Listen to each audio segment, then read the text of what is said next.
sigue estando a la misma hora y sigue estando vigente. Cuidado que se confíe, no se va a atrasar. Hoy día, en la mañana, con mi otra auxiliatura de salud pública 2 se ha dado el examen. No había llaves. Hay un nuevo sistema que se van a dar cuenta que hay en la facultad, bueno, en especial en el piso 12, porque no sé, tenían algunos fondos y ahora se puede ingresar a las aulas solamente con verificación del docente, entonces eso falta, pero igual, de todas maneras se va a dar. No significa que no se va a dar parcial. Así que vayan repasando, con el doctor se puede jalar mucha nota. No memoricen, repasen, porque el doctor tampoco les pide lo más minucioso, le pide con que sepan lo general, pero para toda su vida, súper, ¿no ven? Ya, listo. Entonces vamos a ver el repaso número 2 de, en este caso, epidemiología analítica. ¿Ya? Ya saben, repaso número 2, chimito. Como la anterior vez, en la misma diapositiva le traigo. Recuérdense de los puntos amarillos, que son las partes más importantes que el doctor suele tomar en cuenta a veces no, pero nunca está por demás, ¿no ven? Y a ver si vámonos con la clasificación de estudios. Vamos a empezar con los tipos de estudios. Como yo les había dado el repaso a esto un poquito más extendido, pero esto es más resumido, y como el doctor les ha ido explicando clase por clase antes de todos los conflictos, ustedes saben que los estudios sí o sí se van a dividir en 2 grandes grupos. Tienen muchas subdivisiones según el tiempo, según la intervención, según, no sé, las variables, según, o sea, las 10,000 las 10,000 clasificaciones que les había indicado, ¿no? Pero en general estas son las 2 más importantes. Y que dice acá, la clasificación de estudios. La investigación epidemiológica se divide por una pregunta central. En este caso, ¿interviene el investigador? Este tipo de clasificación es la clasificación en la que se mide la intervención o el manejo que va a tener, en este caso, el investigador, el que está tomando los datos sobre las variables de estudio. Entonces, ¿ya? Nos vamos a dividir a 2. Si es que interviene el investigador, se denomina estudio experimental. Está manipulando, está usando, está, por así diciendo, está interviniendo en las variables como tal, ¿ya? Entonces, sí o sí, en este caso va a haber una intervención activa. Vamos a con receta. Una intervención activa, pero la palabra clave que quiero que se memoricen es intervención. Sí hay intervención. Eso es lo que es un estudio experimental.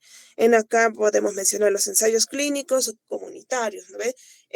¿Qué área más lo utiliza más? El área de salud sí lo utilizamos, pero más que todo en el área de farmacología. Si ustedes se recuerdan de año pasado de farmacología, habrán visto que hay, ¿no ve? Estudios de doble nudo, triple ciego, no sé qué.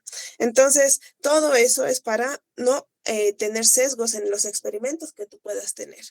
Entonces, si manipulas, si le dices, digamos, en el caso de farmacología, cuántos medicamentos estás aplicando, cuáles son, no sé, placebos, cuáles son los que sí tienen efectos, a quién le está ocasionando el efecto como tal.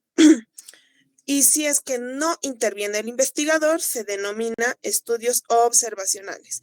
Entonces, el investigador solo observa, solo ves, anotas lo que ves sin modificar la exposición. ¿A qué exposición se refiere?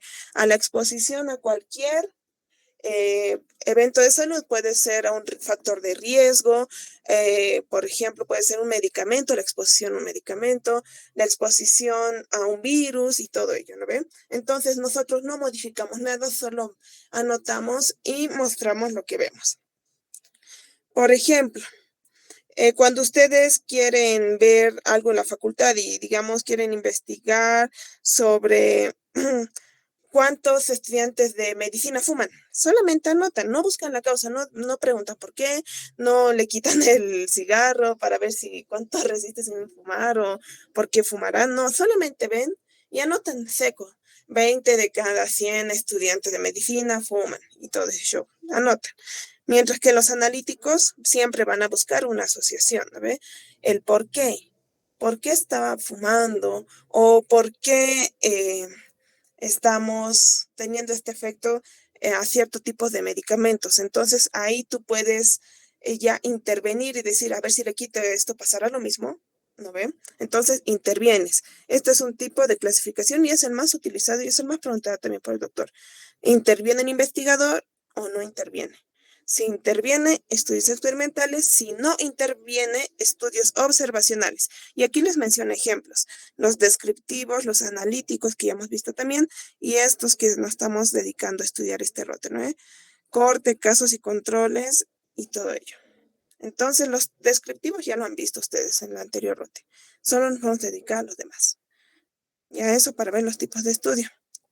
Ahora vamos a hablar sobre la epidemiología analítica y la causalidad como tal. ¿Ya? ¿Qué busca la epidemiología analítica? Siempre va a buscar determinar si un factor realmente produce una enfermedad. Si un cierto evento de salud produzca de que mi población o mi paciente, si quieren hablar en singular, tenga la enfermedad. Por eso dice aquí, es el enfoque epidemiológico, asume que enfermedad no ocurre por azar, es decir, ustedes tienen que buscar cuál es la causa, porque no se va a enfermar de por sí, ¿no? Siempre va a haber una causa, aunque no esté expuesto a ningún patógeno, incluso el hecho de tener malos hábitos, y ustedes ya saben eso muy bien por salud pública, puede generar cierto tipo de enfermedades en estos tipos de pacientes. Entonces siempre tienen que buscar una causa. ¿Será porque es muy sedentario? ¿Será porque tiene una mala alimentación? ¿Será porque vive en un área endémica? ¿Será porque no tiene agua potable? Entonces buscan la causa. ¿Ya? Eso es lo que hace la epidemiología analítica. La epidemiología descriptiva solo miraba y decía, aquí hay, no sé, 10 casos de diarreas agudas, hay 20 casos de iras y ya. Y eso es mi epidemiología. Yo estoy registrando los datos que estoy viendo y en esta población cuánto debería de haber, cuál es la prevalencia, cuál es la incidencia y todo eso que han visto, ¿no ve? Pero en este caso de epidemiología analítica siempre van a buscar el por qué. Siempre les he dicho, ¿no ve? Causa y efecto. Siempre todo este rote se dedica a eso, causa y efecto. Y en aquí que indica, para no confundir una coincidencia con una causa real. Es decir, lo que siempre el doctor repite, el azar, ¿no ve? ¿Por qué ha ocurrido? Porque sí. Y en aquí tenemos los criterios de Hill, que también están en la separata que les he pasado al grupo, en donde tenemos la fuerza, la secuencia temporal, la plausibilidad biológica, entre otros factores que pueda determinar que ocurra o no ocurra cierto evento de salud, ¿ya? Entonces tenemos esto, el factor de riesgo, el por qué ocurre y la enfermedad. Porque no todos los que están expuestos a ciertas enfermedades van a desarrollar la enfermedad. En todo el rote hemos visto que solamente algunos desarrollan y algunos no. Pero siempre hay que buscar el por qué, no es por al azar. Debe tener otros factores. Estos pacientes que desarrollan esta enfermedad deben tener tal vez alguna carga genética, deben tener tal vez una mala alimentación, a diferencia de otros que sí están expuestos, como en el COVID, ¿no? Había personas que tenían enfermedades de base, pero estábamos nosotros que nos hemos enfermado y que no nos hemos muerto, pero lamentablemente hay personas que sí han fallecido porque tenían enfermedades de base, porque tenían carga genética tal vez que los volvía más susceptibles o eran inmunodeprimidos, inmunocomprometidos y todo ello. Entonces siempre, ¿ya? ¿Y cuál es el propósito fundamental? Como he dicho hace un momento y he repetido de nuevo, las relaciones causales. ¿Por qué? Entre los factores de riesgo, aquí está, mira, factores de riesgo, la primera cosita que hemos visto. Ay, no me gusta. Gomita. Poquito a poquito, vamos a ver. Estoy utilizando esta nueva. Ya. Un rato. No quiero eso. Quiero esto. Listo.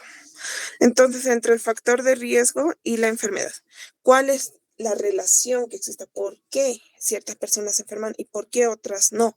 Por eso el doctor les hablaba mucho, ¿no? De los factores de, por ejemplo, si a un grupo le doy cierto tipo de placebo y al otro grupo le doy un medicamento y siempre les mencionaba.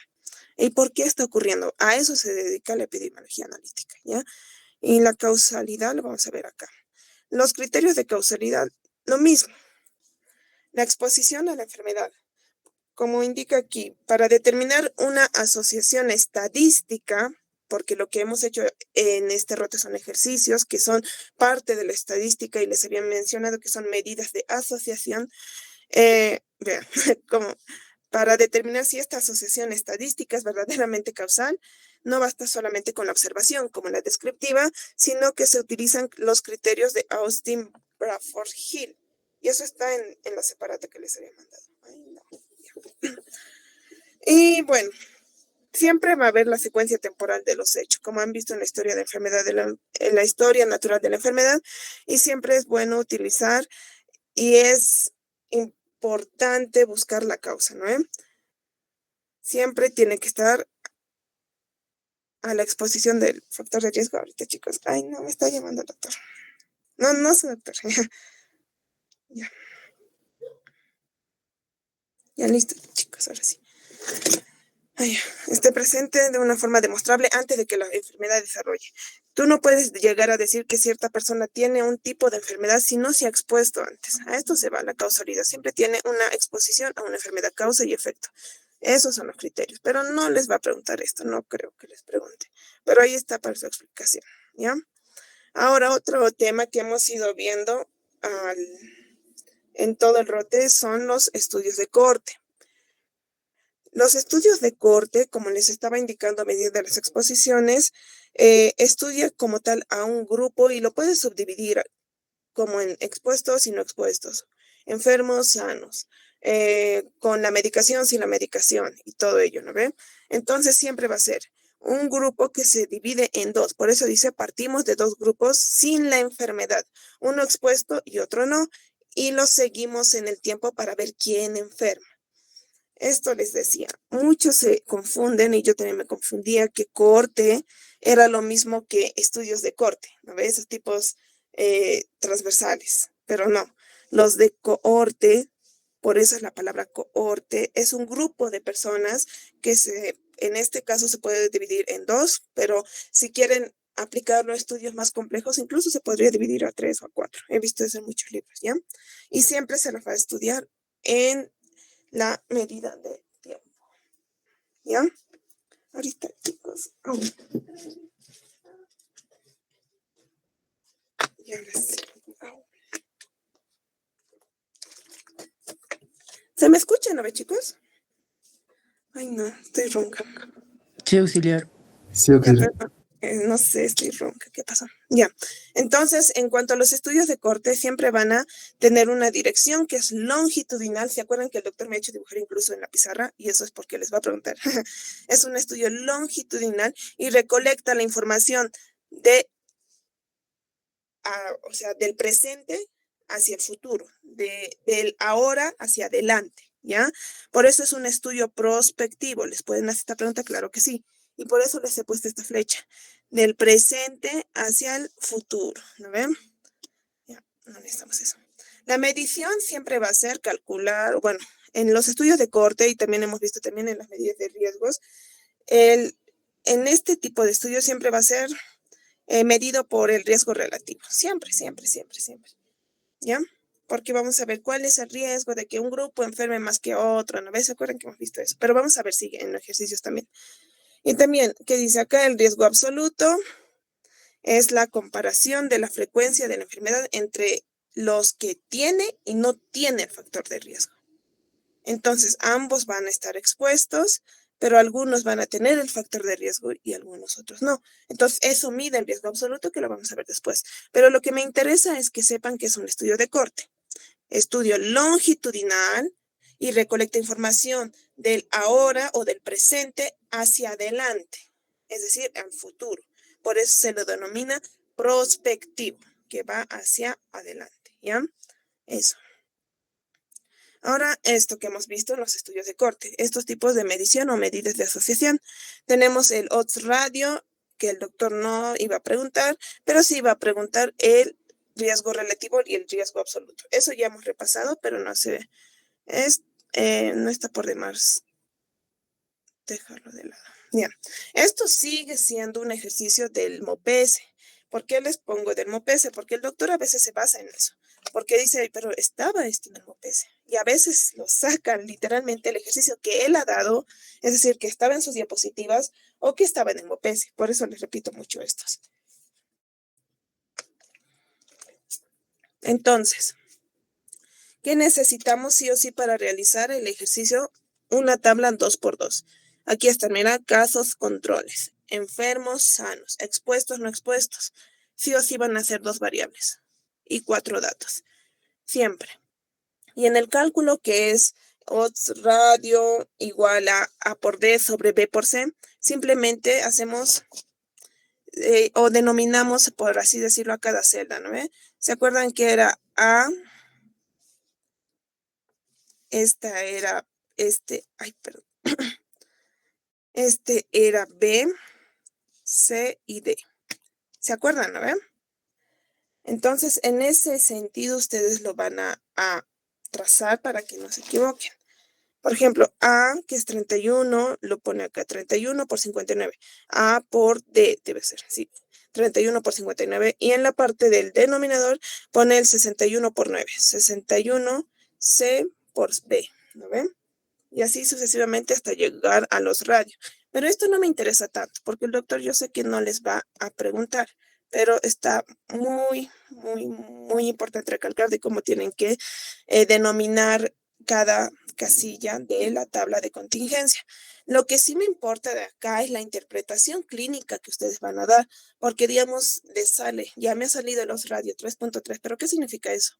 ¿No ven? Muchos dicen y muchos hacen y saben hacer ejercicios, incluso los de segundo año saben hacer de memoria, chi cuadrado, te estudian, pero nunca saben para qué sirve.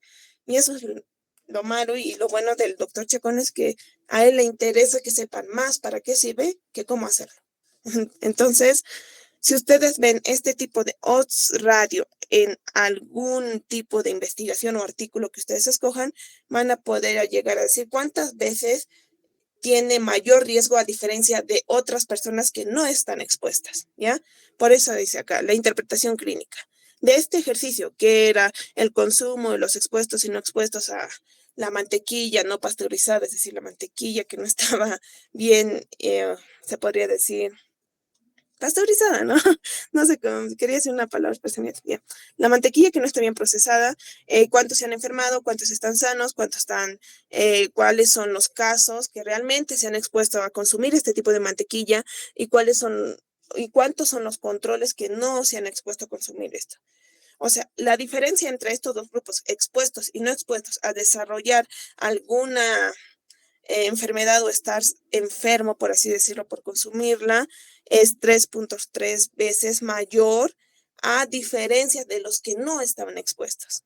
Me doy a entender, ¿no ve? Eso te mide el odds radio. Las veces mayor, o sea, cuántas veces yo tengo mayor riesgo de tener una enfermedad si estoy expuesta a cierto tipo de evento de salud, ¿ya? Eso hace el odds radio, para que lo tengan en cuenta.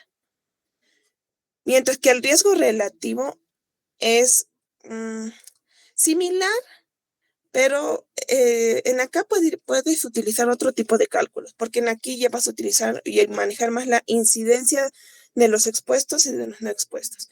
Igual, de la misma manera tienes tu tabla 2x2. Aquí tienes 2x2, ¿no? Y estos son los totales, nada que ver.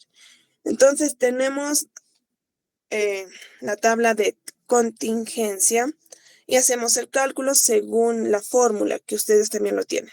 La incidencia de expuestos sobre la incidencia de no expuestos. Esta es súper facilita y súper bonita, porque simplemente ustedes van a ver quiénes están expuestos y no, y están enfermos, que en este caso son 5, y quienes están, perdón, no expuestos, que en ese caso serían 89, pero en este caso tampoco se memoricen o vean tanto el ejercicio. ¿De qué les va a pedir el ejercicio el doctor? De sensibilidad, de especificidad, eso sí, véanlo. El chi cuadrado no creo que les pregunte, pero por si acaso véanlo, ¿ya? Pero ¿qué es lo que importa más acá? Porque el doctor les puede dar enunciados y decirles si tiene un riesgo relativo, o si no. Si la población expuesta tiene un riesgo relativo de 2.36, ¿qué significa? Y en ahí les va a dar diferentes opciones, porque el doctor siempre lo hace cerrado. Entonces, ¿qué van a hacer ustedes en la interpretación? De que al igual que el odds radio, este tipo de, este grupo de personas expuestas, según el cálculo de riesgo relativo, tiene cierta cantidad de desarrollar más veces la enfermedad que aquellos que no se han expuesto, ¿ya? Eso es lo que quiero que se lleven de acá, no tanto los ejercicios. Ya, entonces vamos a ver el estudio de casos y controles. Entonces ya saben, cortes siempre del presente al futuro. Estudio longitudinal, prospectivo, y se mide por el riesgo relativo, riesgo o el odds radio. También el riesgo absoluto que el doctor les enseña, pero no creo eso. Pero véanlo, cuidado que les pesque con teóricas ahí, tipo, ¿a cuál se denomina el riesgo absoluto? ¿No ven? Con cositas así, pero sí se pone de malas sería eso. Ya, entonces vamos a irnos aparte de los estudios de corte a los estudios de casos y controles. ¿Y qué es lo que hace este tipo de estudios? Como tenemos un grupo de casos y otro grupo de controles, siempre va a haber una comparación entre estos. Entonces va a comparar la historia de exposición de los enfermos, que en este caso son los casos, y con un grupo similar o igual, pero sanos, ¿no ven? Que en este caso van a ser los controles. Y es el diseño, como indica acá, más apropiado para la investigación rápida de brotes. Vamos a ver quiénes están enfermos y por qué están enfermos. Tal vez este determinado grupo de personas estaba expuesto a, no sé, a agua contaminada de un pozo en donde había un ave muerta, por así decirlo, ¿no ve? A diferencia de otro pueblo que todos estaban sanos porque consumían agua de un pozo súper sellado, que no había contaminación y toda la cosa. Entonces vamos a ver y vamos a comparar el grupo de los casos y los controles. Igual, como hace un momento, utiliza el odds radio, utiliza la razón de posibilidades, que ustedes no lo han visto, pero ahí está, para que ustedes sepan. Y la recolección, la información sobre la exposición a factores de riesgo se obtiene después de la ocurrencia de la enfermedad. ¿Se acuerdan que acá era antes? Porque era desde hoy hasta ahora, recién voy a ver, los voy a dividir, voy a ver a este grupo si se enferma o no se enferma, si lo pongo a cierta exposición se enferma o no se enferma, ¿no ve? Pero acá no, acá siempre es después de la ocurrencia de la enfermedad, no es antes. Entonces, este va a ser de carácter retrospectivo, porque estamos viendo antes. Es decir, ya ha ocurrido la enfermedad, entonces veremos por qué ha ocurrido la enfermedad. El antes, ¿qué ha pasado antes? ¿No ve? Y por eso siempre vamos a ver, siempre vamos a ver los factores a los cuales ha estado expuesto este grupo. Por eso siempre va a ser retrospectivo y por eso está ahí. Pasado al presente. ¿Qué ha pasado? ¿No ven? Ya.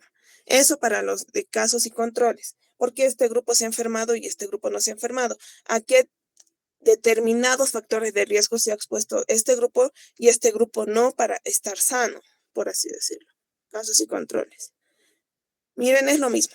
Tenemos ya los casos que están los enfermos, los controles que están los sanitos, pero siempre vamos a ir a ver la causa hacia atrás. Recuérdense esto. Les pueden preguntar cuál es retrospectivo, cuál es prospectivo, cuál es, no sé, longitudinal, y todos podría ser la respuesta, ¿no? Es longitudinal, es retrospectivo, ninguno, todos sería la respuesta si es este caso, ¿ya? Entonces siempre va a haber hacia atrás.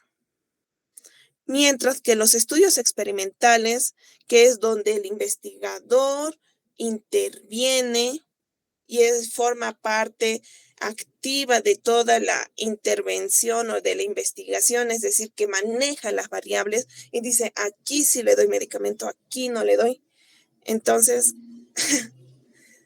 tenemos diferentes características en esto. Siempre recuérdense, experimental, intervención, experimental, manejo de variables, experimental, participación activa del investigador, si quieren decirlo. O sea, hay muchas formas de decir experimental, a diferencia de los anteriores que solamente eran de tipo observacional, pero analíticos. Diferente a lo que han visto en el primer rote, ¿no ve? Que eran observacional descriptivos. Ahora este rote vieron observacional analítico, que están buscando la causa, ¿por qué? Y ahora a los experimentales, que no está por demás mencionar también. ¿Cuál es la característica clave? Lo que mencioné hace un momento.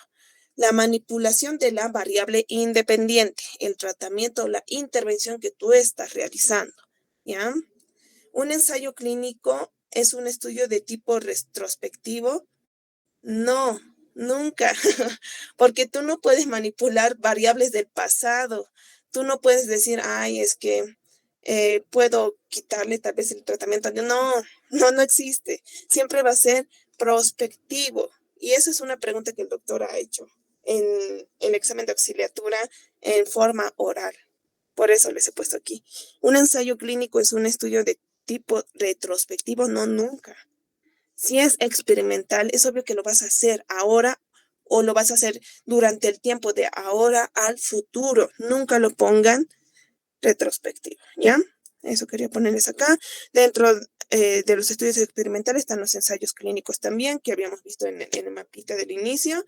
Y bueno, los ensayos clínicos, solo para que sepan, representa el estándar de oro dentro de los estudios epidemiológicos porque están enfocados directamente en individuos para probar la eficacia clínica de nuevas terapias o métodos preventivos. Simplemente estamos experimentando. Lo de fármaco, recuérdense fármaco. Experimentar como fármaco, ¿ya? Debido a que el investigador asigna la exposición en el momento presente y observa rigurosamente los desenlaces proyectados en el futuro. Lo mismo que hemos dicho hace un momento. ¿Ya? Entonces, no es, de nuevo les puse, no es de tipo retrospectivo. ¿Ya? Por si acaso. Ahora, y bueno, ya que hemos hablado de los tipos de estudio, que son experimentales, no experimentales, dentro de los no experimentales, también denominados observacionales, tenemos los estudios de corte, los estudios de casos y controles, los estudios de, bueno, eso, los criterios de causalidad, pero eso es otro. ¿Ya? Entonces, eso, para que lo tomen muy en cuenta. Ahora vamos a ver las medidas de frecuencia que podemos utilizar dentro de la epidemiología analítica. Y aquí está lo que el doctor les había mencionado, sobre la incidencia y la prevalencia, ¿ya? La incidencia, como ya hemos visto anteriormente, pero lo volvemos a repetir porque el doctor les puede volver a preguntar lo mismo, porque es importante, también es parte de este rote. La incidencia mide la velocidad de aparición de la enfermedad. ¿Qué tan rápido está avanzando esta enfermedad? Como en el COVID, ¿no? Decían, hoy se tuvo 43 casos y en total ya suman 1,200 casos. Entonces, la incidencia es esa. ¿Qué tan rápido está avanzando? Otro día, digamos, hoy se presentan 2 casos, entonces la incidencia iba bajando, ¿ya?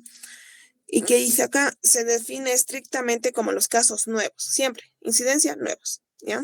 De una enfermedad. Y esto es muy importante, en una población, tiempo y lugar determinado. Si el doctor les pone alguna abierta, porque alguna vez abierto, les va a poner algo así. No les va a poner difícil. Entonces, ustedes tienen que poner completo, población, tiempo y lugar. ¿Ya? ¿Se acuerdan? ¿No? Esa es la tríada epidemiológica también que hemos aprendido. Mientras que la prevalencia, y haciendo recuerdo, sigue al anterior rote, mide la magnitud o volumen del problema y se define como el total de los casos. Nuevos, es decir, la incidencia, y antiguos, es decir, lo que ya había, ¿no ven? De una enfermedad en una población, tiempo y lugar determinado. Cuidado con esto. Pero ya saben, prevalencia, magnitud, incidencia, velocidad. Incidencia, casos nuevos, prevalencia, casos nuevos y antiguos. ¿Ya? Ahora sí, vámonos a la evaluación diagnóstica, que esto el doctor les ha puesto harto énfasis y les ha pasado sus diapositivas. Y el doctor no pasa así nomás sus diapositivas. Y si les ha pasado las diapositivas es porque el doctor les va a preguntar de sus diapositivas. Vean sus diapositivas, ¿ya? Entonces, ¿para qué nos enseña esto el doctor? De la sensibilidad y de la especificidad. Para ver cuánto de certeza podríamos tener en cuanto en cuanto a algunos métodos de diagnóstico. Pero no solamente se mide eso, pero para que empiecen, sí, se mide dentro de los métodos de diagnóstico, ¿ya? Siempre se acuerden esto y les vuelvo a recalcar y les vuelvo a decir. Enfermos no es lo mismo que especificidad. Me acuerdo que yo tenía un compañero que decía enfermos, especificidad, S y S, sano, sensibilidad. No, es al revés. Es decir, que fíjense siempre en la segunda letra. Enfermos, la segunda letra E, ¿no ves? Sensibilidad. Es decir, que la sensibilidad tiene la capacidad de detectar a los enfermos, mientras que los que la especificidad, vean la primera de sanos y vean la segunda de especificidad para que se recuerden. La segunda, no la primera, chicos, la segunda. La especificidad tiene la capacidad de detectar a los sanos, ¿ya? No es al revés. Cuidado, se confundan y esta pregunta que es regalito ya lo frieguen, ¿no ven? ¿Y qué dice de la sensibilidad?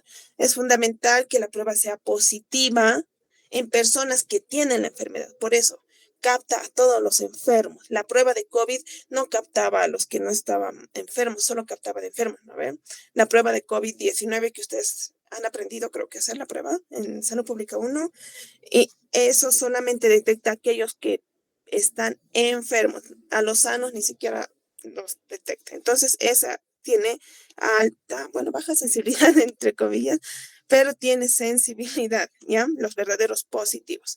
Mientras que la especificidad estudia exclusivamente a los verdaderos negativos, ¿ya?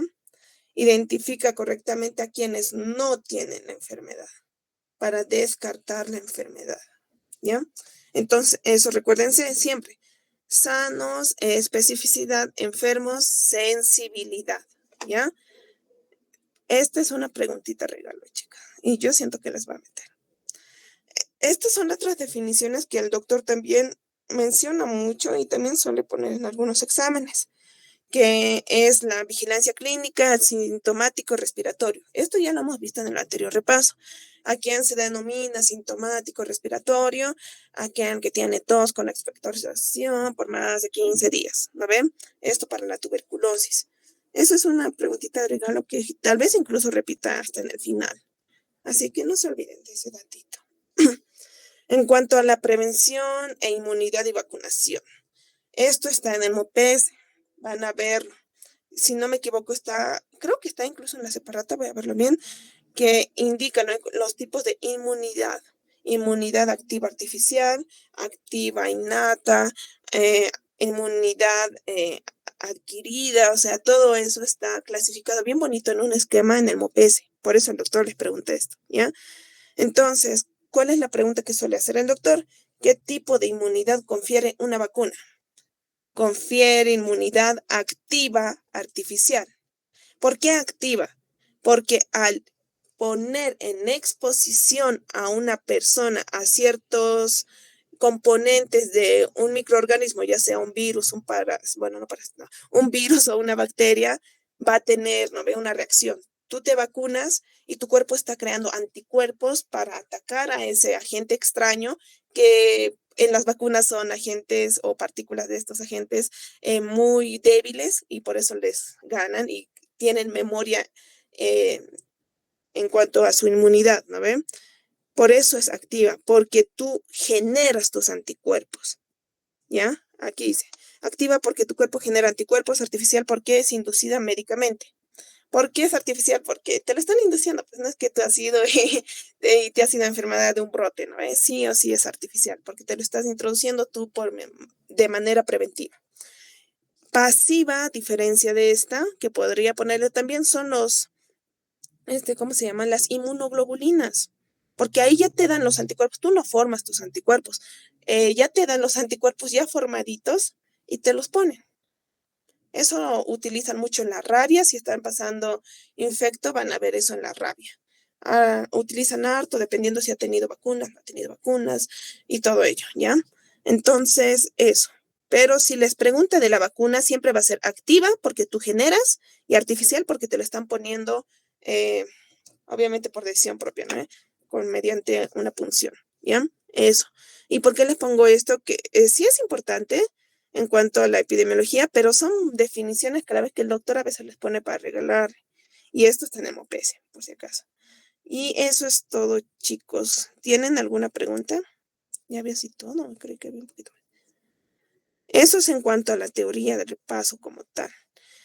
En la anterior vez estábamos viendo, ¿cómo se llama? La parte esta.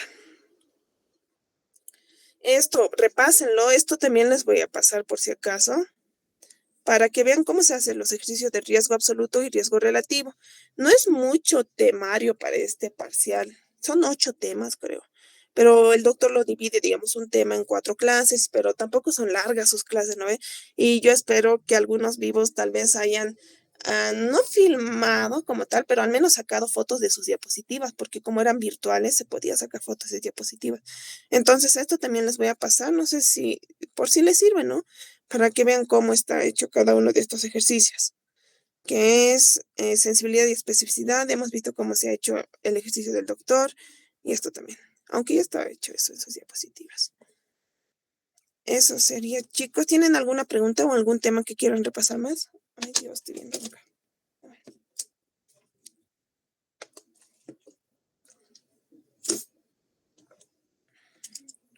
Los escucho, chicos.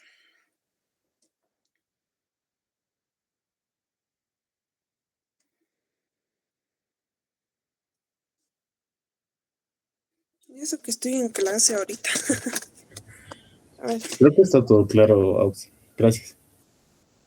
No se preocupen, chicos. Yo sé que tal vez está un poco bien comprimido, pero son las partes que yo siento que está más... Ay, ¿qué pasó? Que está más preguntable y de muchas preguntas que he podido ver. Pero el doctor va cambiando, chicos. Y de las que me recuerdo, ¿no? Ya. Eso, chicos. Y les voy a pasar esta diapositiva que hemos visto ahorita. Les voy a pasar los ejercicios que hemos visto con... Bueno, esos ejercicios que he visto hace un ratito. ¿Y qué más? Creo que me estaban diciendo que querían los ejercicios de riesgo relativo, ¿verdad? Alguien no sé. Pero les voy a pasar eso más ahorita para que vayan viéndolo. Y estudien, chicos. No se confíen y digan, es fácil. Sí es nomás fácil, pero preferible tener un 35 a decir es fácil y aprobar con 18, ¿no? Ya sería el colmo, también no estás aprovechando de todo esto. Entonces, estudien, véanlo con calmita y mañana nos vemos a las 5 de la tarde con el doctor Chacón, ¿ya? Entonces, nos vemos, chicos. Se cuidan. Chao. Muy bien, gracias, Oxy. Gracias, Auxi. Gracias.